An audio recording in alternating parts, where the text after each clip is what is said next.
भरतपुर का बयाना कस्बा पर्यटन के लिहाज से उपेक्षित रहा है, लेकिन ऐसा नहीं है कि बयाना को कुदरत और इतिहास ने खाली हाथ रखा है।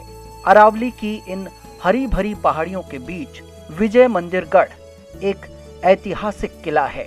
इतिहासकारों का दावा है कि 14 वर्ग किलोमीटर में फैला ये दुर्ग एशिया का सबसे बड़ा किला है। इसी किले के साथ ये अपुष्ट तथ्य भी जुड़े हैं कि ये बाणासुर राक्षस की नगरी है। दावा ये भी है कि विजय मंदिर गढ़ 3री सदी में बना हुआ दुर्ग है। इतिहासकार डॉक्टर शैलेंद्र कुमार गुर्जर ने इसे धरोहर करार दिया है। बयाना ऐतिहासिक धरोहर है।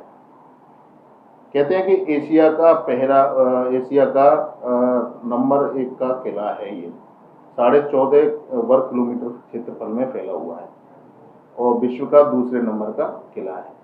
लेकिन 14.5 वर्ग किलोमीटर क्षेत्र बयाना से लेके बेर तक ये पहाड़ियों पर इसकी बाउंड्री हुआ करती थी, जो राजा महाराजाओं ने। इस शिव मंदिर के नजदीक बिल्कुल भीमलाट है, जिसपे ब्रह्मलिपि से लिखा हुआ है। इतिहासकारों ने कहा है कि विष्णुवर्धन नामक एक राजा था, जिसने तलहटी में यज्ञ किया था। उसके बाद महाराजा विजयपाल ने इसको ऊपर लाकर विजय स्तंभ के नाम पर स्थापित कर दिया।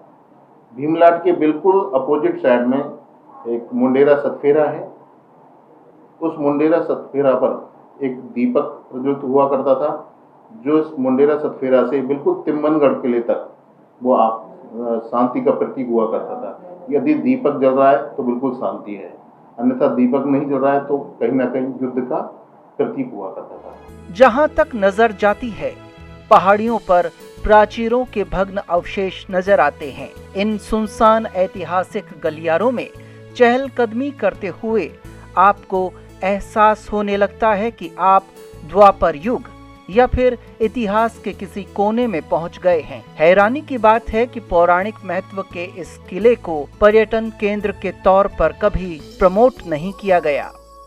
उसी थोड़ा सा आगे चलेंगे तो लेफ्ट साइड में सीढ़ियां जा रही हैं, करीब नीचे 4-5 गेट हैं, तलहटी की तरफ जा रहे हैं। और वो तलहटी सीधी बावड़ी है और बावड़ी से आप सीधे निकलेंगे तो एक करीब काफ़ी मोटी दीवार है किले के चारों तरफ।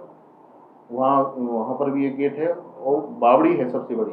उस बावड़ी की आज तक कोई गहराई नहीं नाप पाया। कहते हैं कि काफ़ी गहराई है।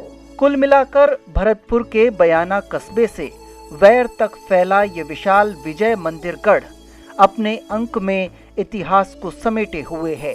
द्वापर युग की इस धरती पर अगर आप पर्यटक के तौर पर आएं तो शायद टूरिज्म का एक अलग, अनूठा और आनंददायक अनुभव होना तय है। ईटीवी भारत के लिए भरतपुर से श्यामवीर सिंह की रिपोर्ट।